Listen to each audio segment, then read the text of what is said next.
4వ తారీఖున మా సినిమా ప్రపంచవ్యాప్తంగా రిలీజ్ కాబోతుంది. అది సుమంత్తో చాలా సినిమాలు చేశాను, సత్యం, గోదావరి లాగా. సో ఆ పరిచయం, అనుబంధం వల్ల నాకు ఒక ప్రత్యేకమైన పాత్ర ఇస్తూ నరుడాడు అంటే ఆల్మోస్ట్ నేను ఒక 50-60% సినిమాలో కనపడే చాలా కాలం తర్వాత full fledged comedy character with a message. Cinema కూడా చాలా తమాషా అయిన సబ్జెక్ట్ ఇది.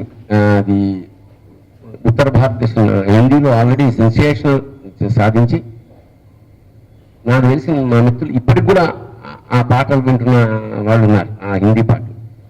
అలాంటి క్రమంలో సుమంత్ ఫోన్ చేసి ఇలాంటి వేషం ఉంది చేయాలంటే మొత్తం వచ్చాము టీం. నేను ఒకటి చెప్పాను సుమంత్ తోటి, ఈ టీం వర్క్ చూస్తుంటే నాకు మళ్ళీ మా లేడీస్ టైలర్లో మేము రవికిషోర్, ఆ రాజులు, ఆ గ్రూప్ ఆఫ్ పీపుల్ అంతా నాదే, ఈ సినిమా నాది అని ఆ నాది అన్న ఫీలింగ్ తోటే ఇందులో ప్రతి వాళ్ళు పనిచేశారు. అంచేత అది మొదటి లక్షణం సినిమా సక్సెస్ అవ్వడానికి. We own the film and script was అది చాలా కత్తి మీద సాము లాంటి కొంచెం రేజర్ ఎడ్జెస్ స్క్రిప్ట్ ఇది. ఒక లైన్ దానిక పొరపాటున దాటితే అది బూతు ధ్వనించే అవకాశం ఉంది, జుగుప్స కూడా ఉంటుంది. దాన్ని చాలా సహజంగా చాలా జాగ్రత్తగా, అంటే గొప్ప స్క్రీన్ ప్లే అయితే తప్ప, గొప్ప డైలాగ్ అయితే తప్ప ఇది వర్కౌట్ కాదు అనుకున్నాం. రైటర్స్ ఇద్దరు పేర్లు సార్, విద్యాసాగర్, కిట్టు, వీళ్ళిద్దరు ఇంకా సహకారం ఉంటే ఉంది. బట్ బేసిక్గా వాళ్ళు తెలుగైజ్ చేసేసి చాలా అందంగా, అంటే ఒకసారి బేసిక్గా రైటర్ని కాబట్టి నేను ఇమీడియట్గా డైలాగ్తో కనెక్ట్ అవుతా. అరే ఎంత అందంగా రాశారు ఎవరంటే పరానా కుర్రాడు. అట్లా మంచి స్క్రిప్ట్ తయారైంది, తగిన ఆర్టిస్టులు దొరికారు, సహనం ఉన్న మా దర్శకుడు. So somehow we enjoyed the whole film. చాలా స్టాండర్డ్ వచ్చింది. అందులో కర్త, కర్మ, క్రియ అనే అన్ని అంశాలు సుమంత్ భుజం మీద వేసుకుని ఈ సినిమా, నేను ఇందాకే ప్రొడ్యూసర్ చెప్పాను సార్, సుమంత్కి 75% క్రెడిట్ ఇవ్వాలి సార్ అంటే, లేదండి 100% ఇద్దామన్నాడు వాళ్ళు. అంటే వాళ్ళు అసలు రాలేదన్నమాట లొకేషన్కి. అది ఆ చాయిస్ వాళ్ళు తీసుకున్నారు. సో మేము సినిమా మొదలెడుతున్నప్పుడు ఎంత ఎంజాయ్ చేస్తూ సినిమా ఆరంభించాము, సినిమా అంతా అయిపోయిన తర్వాత కూడా అంతే స్పిరిట్ తోటి ఉన్నాం. దీన్ని కొన్ని చేస్తున్నప్పుడు ఆ సక్సెస్ పరిమళాలు మనకి అనిపిస్తుంటాయి, ఇది ఏదో సక్సెస్ అయ్యేలా ఉంది అని. ఈ సినిమా గురించి ఆల్రెడీ ఆడియో ఫంక్షన్లో అందరూ చాలా గొప్పగా చెప్తున్నారు. First I will thank Sumanth, ఎందుకంటే చాలా గ్యాప్ తీసుకొని ఇటువంటి సబ్జెక్ట్ని మళ్ళీ సెలెక్ట్ చేసుకోవడం అనేది కొంచెం గట్న మనసు చేసే పని. ఎందుకంటే ప్రతి ఒక్కరు ఒక లవ్ స్టోరీ, రొమాంటిక్ లేదంటే కామెడీ స్టోరీ తీసుకొని ఈజీ గోయింగ్లో వెళ్తారు. కానీ ఈ సబ్జెక్ట్ మీద చాలా రోజులు పనిచేసి దాన్ని ఆయనకు అనుకూలంగా స్క్రిప్ట్ అంతా రాపించుకొని A to Z Tanikella Bharani గారు చెప్పినట్టు కంప్లీట్గా సినిమానంతా ఫస్ట్ నుంచి లాస్ట్ వరకు మొత్తం A to Z ఆయన దగ్గరుండి చేసి మంచి పాజిటివ్ బజ్ వచ్చింది జస్ట్ ఒక ట్రైలర్తోని. అదేవిధంగా ఇప్పుడు రిలీజ్ కూడా వి బిలీవ్ బెస్ట్ రిలీజ్ వస్తుంది అనుకుంటున్నాం, ఎందుకంటే మంచి థియేటర్స్ ఉన్నాయి. అదేవిధంగా ప్రతి ఒక్కరు అంటే ఆల్మోస్ట్ 50 lakh పీపుల్ ఆల్రెడీ ఈ ట్రైలర్ని చూశారు కాబట్టి వాళ్ళందరికీ ఎంతో క్యూరియాసిటీ ఉంది చూడాలని. సో వీరంతా చూసినా చూడకపోయినా కూడా కొత్త వాళ్ళు చాలామంది ఉన్నారు ఓవర్సీస్లో కానీ ఇక్కడ కానీ. వీళ్ళందరికీ ఎంతో కొంత క్యూరియాసిటీ ఉంది కాబట్టి డెఫినెట్గా ఈ సినిమాని చూసి, అదేవిధంగా సుమంత్కి ఒక డిఫరెంట్ యాంగిల్ మూవీ ఎలా చేయగలడు, దీంతోపాటు ఇంకే ఎటువంటి క్యారెక్టర్ ఇచ్చినా చేయగలడు అని ప్రూవ్ చేసుకునే మూవీ ఇది.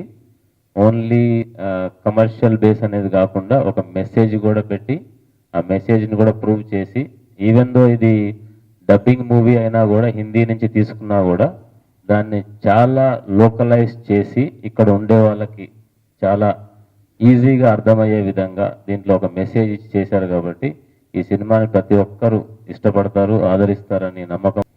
Already theatrical trailer and audio songs కూడా మొన్న రిలీజ్ చేసామండి. దానికి సంబంధించి చాలా చాలా మంచి రెస్పాన్స్ వచ్చింది. అందరూ చాలా బాగా ఆదరించారు. అండ్ ఈ సపోర్ట్ ఇలా కొనసాగాలని, అండ్ November 4th ప్రపంచవ్యాప్తంగా రిలీజ్ చేస్తున్నాం ఈ మూవీని. దాన్ని ఇదే సపోర్ట్ మీరు ఎక్స్టెండ్ చేయాలని కోరుకుంటూ సెలవు తీసుకుంటాం. అప్రోచ్ మనం ఎలా చూస్తా ఉన్నది దాంట్లో నాకు ఫస్ట్ నుంచి దాన్ని నేను ఎప్పుడు ఒక ఏదో జిగుప్సకరంగా చూడలేదండి. ఇప్పుడు నాకు అలా అనిపించలే. ఒరిజినల్ చూసినప్పుడు కూడా ఇట్ వాజ్ అది ఒక బ్లడ్ డొనేషన్ ఆర్గనైజేషన్ లాగా, ఒక నార్మల్ మెడికల్ ప్రొసీజర్ లాగానే చూడటం వల్ల నాకు కానీ సుమంత్ గారు కానీ ఫస్ట్ నుంచి we never felt it was difficult. అది ఓవర్కమ్ చేయడానికి మాకు ఇబ్బంది లేదండి. దీన్ని అంతా ఒక నేటివైజ్ చేసి జనాలకి ఎంత ఎంటర్టైన్మెంట్ ఇవ్వగలం అన్నదే ఫస్ట్ నుంచి మా మైండ్లో ఉన్నది. సో దాన్ని ఒక కంప్లీట్ ప్యాకేజ్. ఎందుకంటే మనం ఎంతసేపు మన ట్రైలర్స్లో చూసింది అంతా ఎంటర్టైన్మెంట్ కామెడీ ఉందనికే అనుకుంటున్నాం, కానీ టువర్డ్స్ సెకండ్ హాఫ్ ఒక సడన్ గా ఒక ఫిల్మ్ వేరే పారాడైమ్ షిఫ్ట్ లోకి వెళ్ళిపోతుందండి.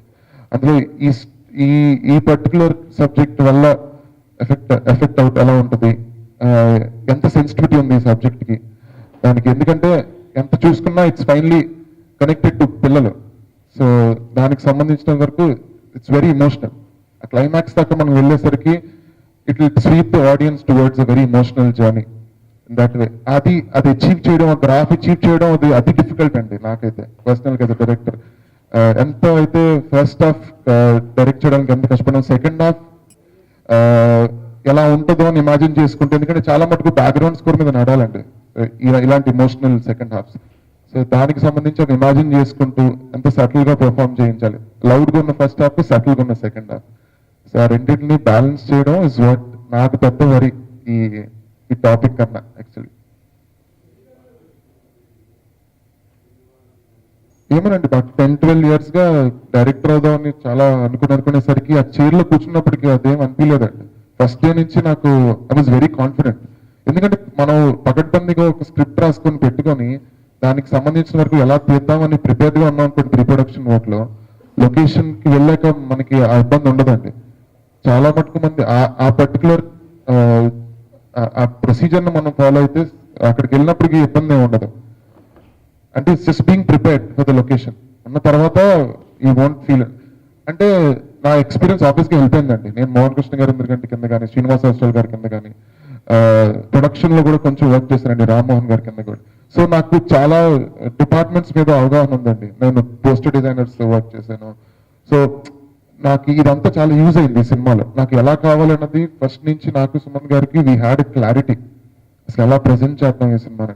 సో నాకు ఇష్టం అండి, చాలా ఇష్టం సినిమాలు చేయడం అంటే. సో దాని నుంచి ఇదంతా మర్చిపోయాను. అసలు ఇది టఫ్ అవుతుందేమో, ఇది నా డెబ్యూవా అన్నది నా మైండ్లో నాకు అసలు ఎప్పుడు లేదండి. From the start until now.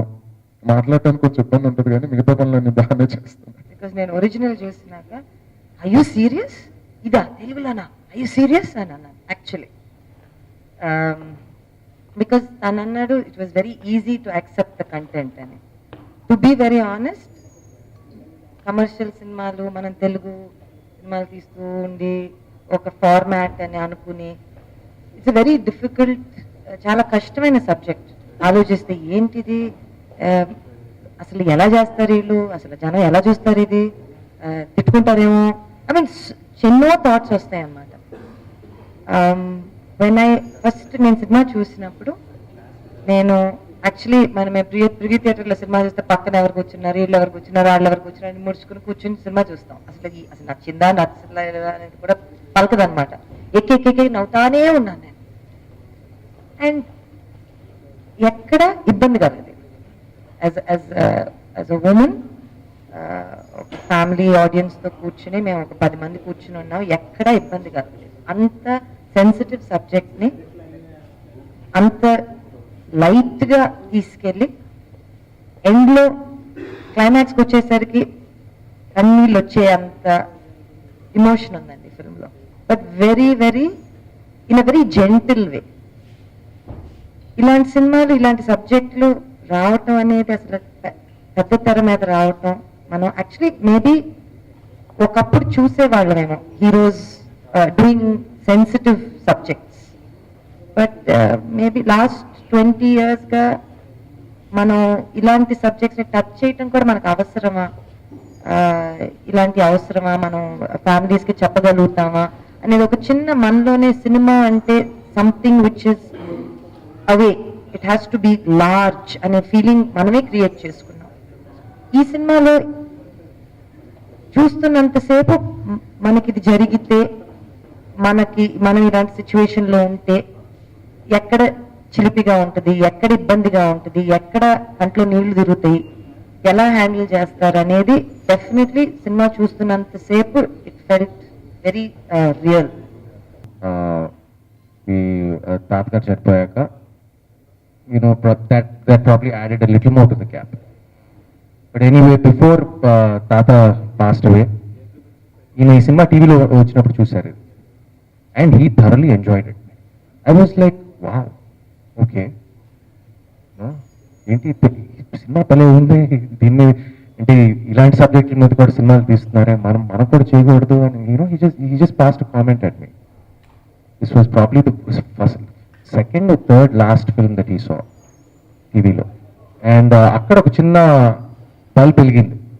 చాలా మందితో చెప్పాను నేను, అంటే ఇప్పుడు కమర్షియల్ పారామీటర్స్తో ఒక కథ తీసుకురండి, ఎలాంటి కథ తీసుకురాం బాబు మీకు అని రైటర్స్ చెప్తున్నప్పుడు నేను చెప్పాను, విక్కీ డోనర్ లాంటి కథ తీసుకురండి, దాంట్లో రొమాన్స్ ఉంది, డ్రామా ఉంది, కామెడీ ఉంది, అన్నీ ఉన్నాయి, but it's pushing the barrier. So నేను చెప్పాను, విక్కీ డోనర్ లాంటి కథ తీసుకురండి, లాంటి కథ తీసుకురండి, లాంటి కథ తీసుకురండి. ఆల్మోస్ట్ ఒక సంవత్సరంన్నర వెయిట్ చేశాను. లాంటి కథ, లాంటి కథ, లాంటి కథ, లాంటి చెప్పి తీసుకొచ్చేసింది. సో ఫైనల్గా ద ఫస్ట్ నా Golconda high school Uyyala Jampala producer Rammohan, he said, ఎందుకు why waiting for it, just go take Vicky Donor. అక్కడితో స్టార్ట్ అయింది. తాత రెస్పాండ్ అవటం, రామ్మోహన్ కొంచెం దాన్ని యాడ్ చేయటం. So I went to Bombay and thankfully I know John Abraham, who is the original producer of the movie. And John Abraham ద్వారా manage to get the rights, because చాలా మంది హిందీ వాళ్ళు రైట్స్ ఇవ్వట్లేదు. They want to get into co-production, they want to do this. It's not easy getting rights. And I wanted to get it at a reasonable price. So thank you, John, for that. Akkada start ayindandi. And then Rammohan recommended Malik's name. And we went ahead with it. And cinema oka budget anukunnamandi. Because ilanti cinemaki you don't need a big budget. You need to make it personal. You need to work. I wanted to shoot it like a glorified short film. Ante oka I wanted to bring the values back of making a film small, really small, and spending every paisa on the movie. So I employed the team, basically apart from Malik, I employed the team. I was recently a Kshanam ane cinema chusanu and I was blown by the way they worked. Aa cinema ne oka koti bavulu chesaru. I couldn't believe it. And I didn't want to, frankly, Annapurna's become used to making bigger films. I didn't want to employ any one of our staff, anyone, Annapurna. First person I employed of Annapurna staff was Supriya after the entire shooting was done. So she wasn't, because alvat poyindi ante ipudu mem manam lanti cinemalu sogalle we are making bigger films, so I employed most of the crew of Kshanam, music director, cameraman, line producer, and చాలా పర్సనల్గా చాలా కష్టపడి నేను చాలా సినిమాలు చేశాను. But even Satyam, even Prema Katha, even I work mostly as an actor. ఇప్పుడు సత్యంలో my contribution was there, but ఈ సినిమాలో my contribution was there completely as a very active producer. ప్రతి పైసా ఎక్కడికి వెళ్ళిందో నాకు తెలుసు. నేను లెక్కలు రాసుకున్నాను. నా స్మార్ట్ ఫోన్లో ఒక యాప్ డౌన్లోడ్ చేసుకున్నాను, ఆండ్రాయిడ్ మనీ మేనేజర్ అని. So I know exactly where each Paisa vent.